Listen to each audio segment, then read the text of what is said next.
Everyone welcome to our channel Bioverse the universe of biology. तो जो मैं आज मॉडल पेपर आपको करा रही हूँ बीएससी सेकेंड सेमेस्टर का, तो आज मैं उसमें यूनिट नंबर सेकेंड का मॉडल पेपर करवाने वाली हूँ। इसके पहले मैंने आपको यूनिट फर्स्ट का मॉडल पेपर एटलीस्ट 100 क्वेश्चन आपको करवाए थे। तो आज मैं शुरू करने वाली हूँ यूनिट सेकेंड यानी कि एंजाइम का मैं मॉडल पेपर आपको करवाऊँगी। इसका थियरी पार्ट आपका कंप्लीट करवा दिया गया है। अगर आपने नहीं पढ़ा अभी तक तो आप जाके प्ले लिस्ट में चेकआउट कर सकते हैं और वहाँ से पढ़ सकते हैं, क्योंकि अगर आपको थियरी नहीं पता होगा तो आप इस ऑप्शनल क्वेश्चन कर नहीं पाएंगे। ठीक है। और अगर इस चैनल पे आप नए हो तो प्लीज़ चैनल को लाइक शेयर सब्सक्राइब कीजिए। और हाँ, अगर आपको कोई क्वेरी या प्रॉब्लम होती है तो आप प्लीज़ कमेंट सेक्शन में ज़रूर बताइए, हम लोग उसको रिजॉल्व करने की कोशिश करेंगे। ठीक है। तो चलिए स्टार्ट करते हैं क्वेश्चन नंबर फर्स्ट से। क्वेश्चन नंबर फर्स्ट में पूछा गया है the term enzyme was coined by, यानी कि जो टर्म एंजाइम था उसको किसने दिया था इन साइंटिस्ट में से? बुशनर, समनर, कुहने एंड नॉर्थऑप। तो इनमें से एक आप टर्म जो है कोहने ने दिया था। नेक्स्ट क्वेश्चन कह रहा है enzyme complex involve in alcoholic fermentation is, इनमें से कौन सा ऐसा एंजाइम कॉम्प्लेक्स है जो क्या होता है एल्कोहलिक फर्मेंटेशन यानी कि अल्कोहल जब बना जाता है उसमें इन्वॉल्व होता है। तो the answer is the जाइमेज enzyme. कौन सा एंजाइम? जाइमेज। ठीक है, जाइमेज एंजाइम इन्वॉल्व होता है। Next question the enzyme extracted from yeast by Buchner was, scientist Buchner ने जो एंजाइम एक्सट्रैक्ट किया था ईस्ट से वो कौन सा एंजाइम था? तो the correct answer was the जाइमेज। ठीक है, तो जाइमेज का दो रोल है, ये एल्कोहलिक फर्मेंटेशन में भी हेल्प करता है और इसे डिस्कवर किसने किया था? बुचनर ने। ठीक है। नेक्स्ट क्वेश्चन कह रहा है enzyme is composed of, enzyme जो है किससे मिलकर बना होता है? तो इसका करेक्ट आंसर है, सिंपल सा आंसर है, प्रोटीन से। सारे प्रोटीन क्या होते हैं? All enzymes are protein. ठीक है। नेक्स्ट क्वेश्चन कह रहा है the enzyme enhance the rate of chemical reaction by, जो एंजाइम है कैसे केमिकल रिएक्शन रेट को जो है इनहेंस करता है यानी कि बढ़ाता है। ठीक है, तो इसका करेक्ट आंसर आपका हो जाएगा answer number D, lowering activation energy. जब मैंने आपको दिखाया था इस तरीके का ग्राफ, प्राची मैम ने आपको पढ़ाया है, तो क्या होता है जब विदाउट एंजाइम क्या होता है इतनी एनर्जी लगती है, लेकिन एंजाइम विदाउट एंजाइम इतनी एनर्जी लगती है। ठीक है, लेकिन एंजाइम अगर लग जाता तो इतने ही एनर्जी में क्या होता है काम हो जाता। तो इसकी एक्टिवेशन एनर्जी को क्या करता है? ये कम करता है। ठीक है। नेक्स्ट क्वेश्चन कह रहा है which of the following enzyme coagulate casein, इनमें से कौन सा ऐसा एंजाइम है जो केसीन को क्या करता है? कोगुलेट करता है। केसीन एंजाइम को क्या करता है? कोगुलेट करता है। तो आपका आंसर हो जाएगा रेनिन, RENNIN। देखिए रेनिन का दो स्पेलिंग होता है, एक होता है रेनिन जो आपके रेनिन एंजियोटेंसिन सिस्टम यानी कि जब आप एक्सक्रेटरी सिस्टम के बारे में पढ़ते हैं तो वहाँ पे आता है, और इस रेनिन का मतलब होता है ये आपके मिल्क में पाया जाता है जो केसीन को क्या करता है? कोगुलेट करता है।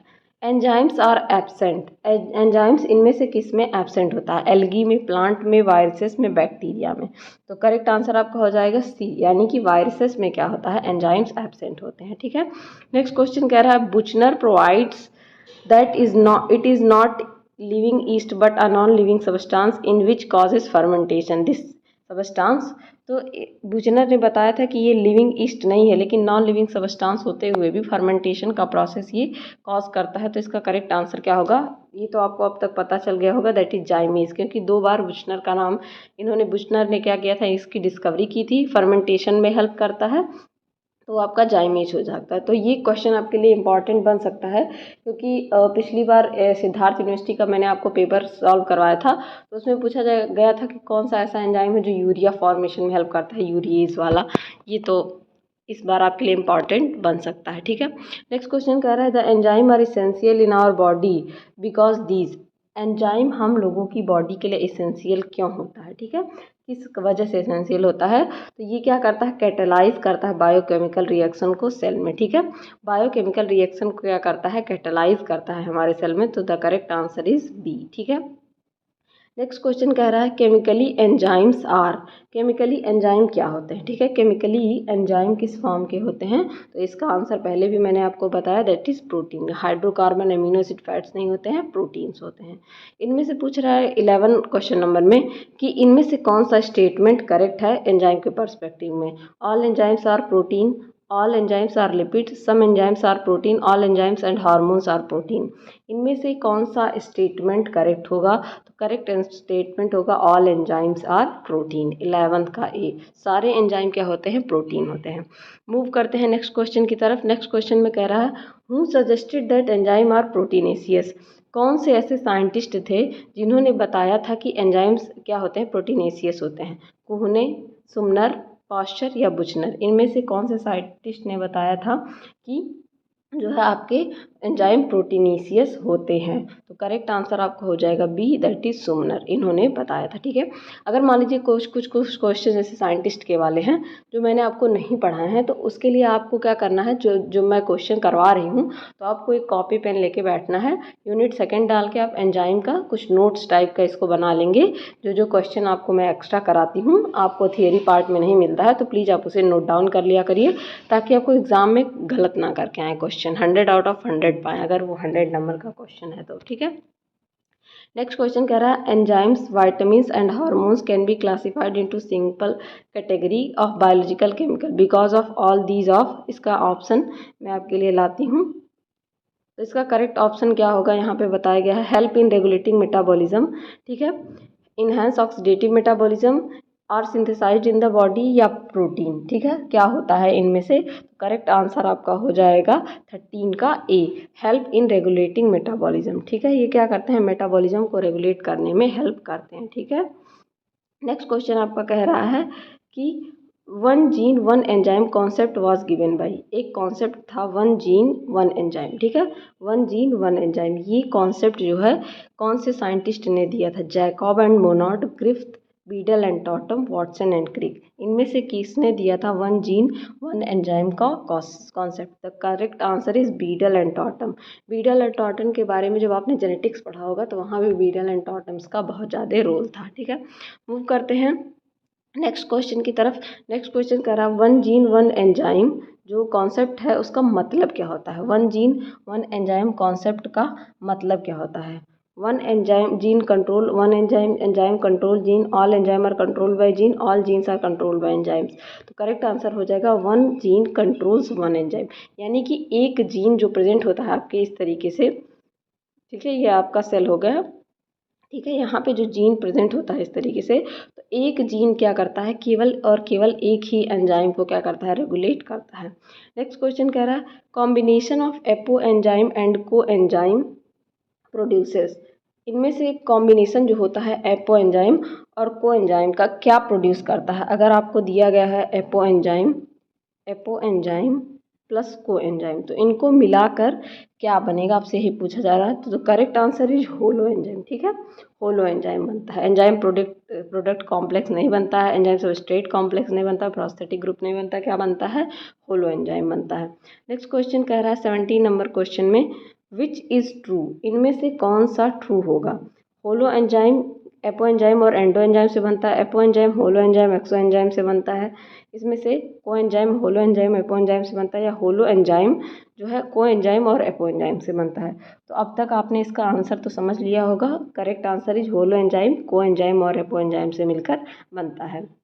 नेक्स्ट क्वेश्चन कह रहा है the protein part of enzyme is. जो एंजाइम का प्रोटीन पार्ट होता है वो क्या होता है? प्रोस्थेटिक ग्रुप होता है, एपो एंजाइम होता है, होलो एंजाइम होता है, या जाइमोजन होता है? Protein part of enzyme is क्या होता है? तो वो आपका एपो एंजाइम कहा जाता है। प्रोटीन पार्ट जो पाया जाता है उसे क्या कहा जाता है? Apo enzyme. नेक्स्ट क्वेश्चन कह रहा है the enzyme which combines with non-protein part of to form a functional enzyme is called। जब एक एंजाइम जो है नॉन प्रोटीन पार्ट से जुड़ के एक फंक्शनल एंजाइम का फॉर्मेशन करता है तो उसे क्या कहा जाता है? तो होलो एंजाइम, उसे होलो एंजाइम कहा जाता है, प्रोस्थेटिक ग्रुप कहा जाता है, एपो एंजाइम, या नन ऑफ द अबव, उसे क्या कहा जाता है? एपो एंजाइम बोला जाता है। मूव करते हैं नेक्स्ट क्वेश्चन की तरफ। नेक्स्ट क्वेश्चन में कह रहा है कि protein part of conjugated enzyme is known as. जो प्रोटीन पार्ट होता है, यानी कि दो पार्ट पाए जाते हैं जो कॉन्जुगेटेड आपके प्रोटीन होते हैं, उसमें दो पार्ट पाए जाते हैं, एक प्रोटीन पार्ट और एक नॉन प्रोटीन पार्ट। तो इसमें पूछा जा रहा है कि जो प्रोटीन पार्ट ऑफ एंजाइम होता है उसे कैसे जाना जाता है? तो इसका करेक्ट आंसर हो जाएगा 20 का सी, दैट इज एपो एंजाइम के नाम से जाना जाता है। नेक्स्ट क्वेश्चन कह रहा है अ को एंजाइम इज अ, एक को एंजाइम क्या होता है? A vitamin that acts with an enzyme, a carbohydrate that control enzymatic activity, an inorganic compound या a nucleic acid। तो आपका इसका करेक्ट आंसर क्या हो जाएगा? करेक्ट आंसर हो जाएगा ए vitamin that act with an enzyme. ये एक वाइटामिन होता है जो कैसे करता है? एक्ट करता है एंजाइम के साथ। ठीक है। नेक्स्ट क्वेश्चन पूछ रहा है द को एंजाइम FMN एंड FAD। ठीक है, coenzyme FMN and FAD are derived from vitamin. FMN और FAD कौन से वाइटामिन से डिराइव्ड होते हैं? जब मैंने आपको वाइटामिन पढ़ाया था वहाँ पे मैंने इसको बताया है। तो पूछ रहा है कि एंजाइम सी वाइटामिन सी से, वाइटामिन B1 से, वाइटामिन B2 से, वाइटामिन B6 से कौन से उससे एंजाइम से क्या होता है? FMN और FAD को निकाला जाता है। तो आपका करेक्ट आंसर हो जाएगा वाइटामिन B12। ठीक है। नेक्स्ट क्वेश्चन कह रहा है और लास्ट क्वेश्चन है ये आपका अ को एंजाइम इज, एक को एंजाइम क्या होता है? तो इसका करेक्ट आंसर हो जाएगा that is answer number B, organic non proteinaceous group that is essential for enzyme activity. Coenzyme क्या होता है? एक नॉन ऑर्गेनिक नॉन प्रोटीनेसियस। इसके एक एक वर्ड एग्जाम्पल हैं, आप वर्ड इंपॉर्टेंट है क्योंकि यहाँ से पूछ सकता है organic non proteinaceous part is known as, तो आपको पता रहेगा तो आप ऑप्शन में को एंजाइम लगा सकते हैं। Group that is essential for enzyme activity, जो एंजाइम एक्टिविटी के लिए एसेंशियल होता है तो उसे क्या कहते हैं? को एंजाइम कहते हैं। तो आज मैंने आपको टोटल 23 क्वेश्चन कराए हैं। ठीक है, इसके आगे क्वेश्चन मैं फिर आपको कराऊंगी और क्वेश्चन मैं करा दूंगी ताकि आपको एक आइडिया लग जाए किस तरीके का क्वेश्चन पूछा जा सकता है, या हो सकता है कि इसी में से डायरेक्ट कोई क्वेश्चन पूछ ले आपसे डायरेक्ट, क्योंकि ये सारे क्वेश्चन आपके लिए इंपॉर्टेंट है। तो आप लोगों से यही एक रिक्वेस्ट है, प्लीज़ चैनल को लाइक शेयर सब्सक्राइब कीजिए और अपने दोस्तों के साथ भी शेयर करिए ताकि उनको भी हेल्प मिले। ठीक है, क्योंकि नॉलेज आपके शेयर करने से ही बढ़ता है। तो बने रहिए इसी तरह हमारे चैनल पर और अच्छी वीडियोज़ के लिए। Keep learning and keep growing.